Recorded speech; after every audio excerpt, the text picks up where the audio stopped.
एक ICU patient को fluid देना है या नहीं, और देना है तो कितना देना है, ये पता करते हैं हम सीवीपी से। सीवीपी का मतलब होता है सेंट्रल वीनस प्रेशर। इसके नाम में ही पूरा मतलब है वो वाला प्रेशर नापो जो वेन में नापेंगे, जो सबसे ज्यादा हार्ट के पास है, यानी कि सबसे ज्यादा सेंट्रली लोकेटेड है।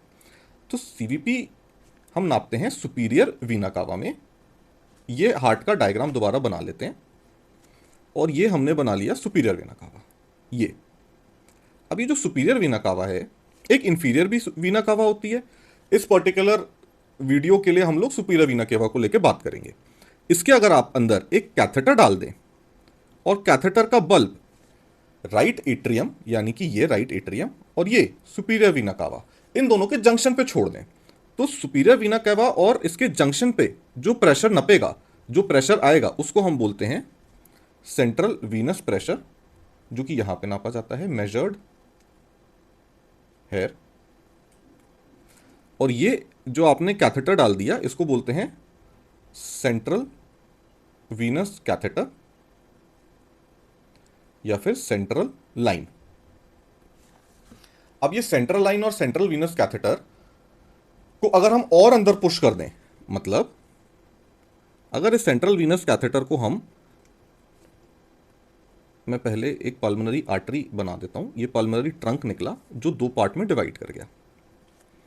अब अगर हमने कैथेटर को सुपीरियर वीना कावा से राइट एट्रियम और राइट वेंट्रिकल दोनों को क्रॉस करके पल्मोनरी आर्टरी के अंदर ले गए, ये हमने बनाई है पल्मोनरी आर्टरी।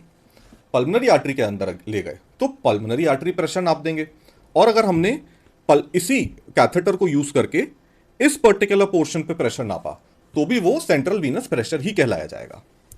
मतलब आप सेंट्रल वीनस कैथेटर यूज करें या फिर दूसरा पल्मोनरी आर्टरी कैथेटर यूज करें, ये वायर कहीं तक भी जा रही है, यानी कि ये कैथेटर कहीं तक भी जा रहा है। अगर इस पॉइंट पे आप प्रेशर नापेंगे तो उसे सेंट्रल वीनस प्रेशर सीवीपी बोला जाएगा, और पल्मोनरी आर्टरी के अंदर अगर प्रेशर नापेंगे तो उसको पल्मोनरी आर्टरी प्रेशर बोला जाएगा। तो CVP and pulmonary artery pressure, दो प्रेशर हम कैथेटर से नाप सकते हैं। पल्मोनरी आर्टरी प्रेशर के बारे में हम बाद में बात करेंगे। इस कैथेटर का आपको नाम पता होना चाहिए। ये पल्मोनरी आर्टरी कैथेटर की जगह इसका दूसरा नाम होता है स्वान गैंस कैथेटर।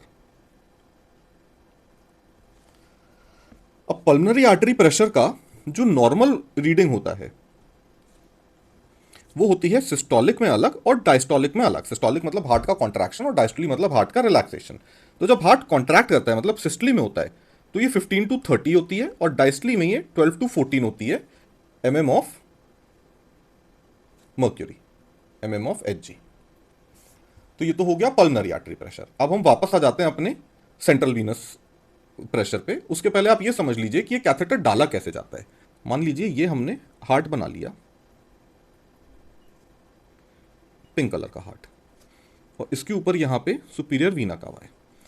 तो आपको अब ये याद रखना है कि ये जो सुपीरियर वीना कावा है, इसके अंदर बहुत सारी ब्लड वेसल्स आके अपना ब्लड ड्रेन करती हैं, जिसमें से एक होती है सबक्लेवियन और दूसरी होती है इंटरनल जुगुलर।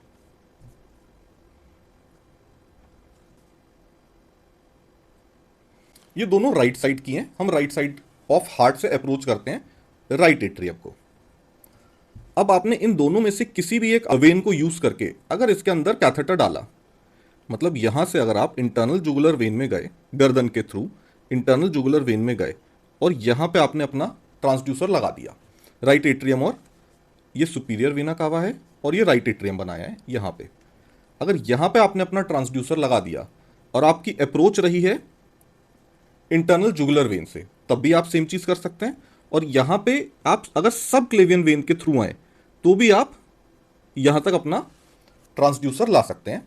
ये दोनों जो हमने बनाई, ये भी और इंटरनल जुगुलर के थ्रू भी, ये दोनों अप्रोच से आप अपना सेंट्रल लाइन यानी कि सेंट्रल वीनस कैथेटर डाल सकते हैं। अब सेंट्रल वीनस कैथेटर से हम सेंट्रल वीनस प्रेशर नापते हैं, जिसकी नॉर्मल वैल्यू होती है 2 to 8 mm ऑफ Hg। इससे हमें बेसिकली पता चलता है कि वीना केवा में प्रेशर कितना है। अब वीना केवा की जगह आप ये भी बोल सकते हैं कि राइट एट्रियम में प्रेशर कितना है, क्योंकि है तो ये ट्रांसड्यूसर दोनों के जंक्शन पे ही। तो दोनों बातें सही हैं, वीना केवा या फिर राइट एट्रियम, क्योंकि वो दोनों के जंक्शन पे है।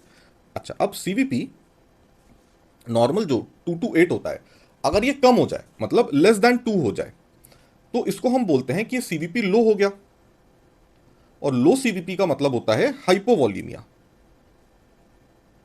हाइपोवॉल्यूमिया मतलब हाइपो मतलब कम, और वॉल्यूम मतलब ब्लड का वॉल्यूम। तो अगर ब्लड वॉल्यूम कम है तो ये लो सीवीपी मिलता है हमें, जिसका मतलब होता है अब हमें इस पेशेंट को लगाना है आईवी फ्लूइड। तो इसका ट्रीटमेंट हो गया आईवी फ्लूइड।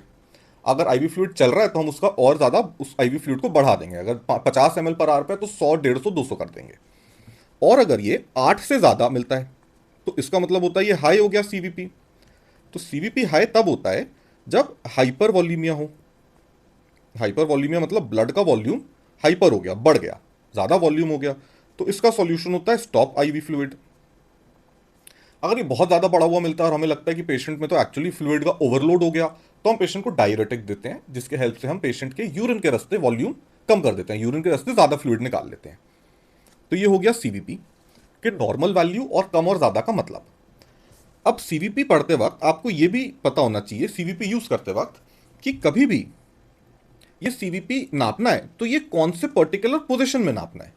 तो इसके लिए आपको पता होना चाहिए कि इसकी करेक्ट पोजीशन नापने की होती है। पहली तो ये सुपाइन पोजीशन में नापा जाता है।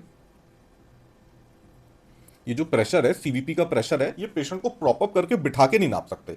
पेशेंट को सीधा बेड पे चित्त लिटाना है। सुपाइन पोजीशन का मतलब होता है कि ये अगर बेड है तो पेशेंट यहां पे सीधा लेटा हुआ है और बेड को आपने बिल्कुल भी प्रॉप अप नहीं करा है और पेशेंट ऐसा बिल्कुल सीधा लेटा हुआ है। अच्छा, सुपाइन पोजीशन के अलावा दूसरी चीज होती है, ये एंड ऑफ एक्सपिरेशन पे नापा जाता है, मतलब जब सांस पूरी छोड़ दी पेशेंट ने तब नापा जाता है।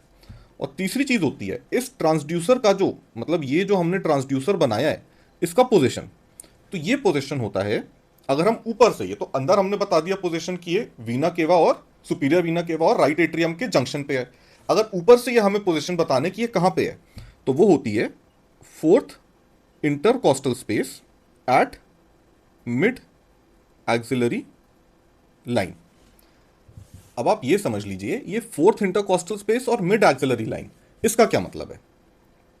देखिए, अगर आप हार्ट को अपने रिब केज के रिस्पेक्ट में ऊपर से देखें कि हार्ट कहां लोकेटेड है, और ये ट्रांसड्यूसर जो हम fourth intercostal space mid axillary line पे ट्रेस करना चाह रहे हैं, ये कहां पे लोकेटेड है, तो आपको ये पता होना चाहिए कि हम लोग इसको फर्स्ट रिब मानेंगे, ये सेकंड, ये थर्ड, ये फोर्थ, ये फिफ्थ, और फर्स्ट और सेकंड के बीच में ये है पहला इंटरकॉस्टल स्पेस, ये दूसरा, ये तीसरा, ये चौथा।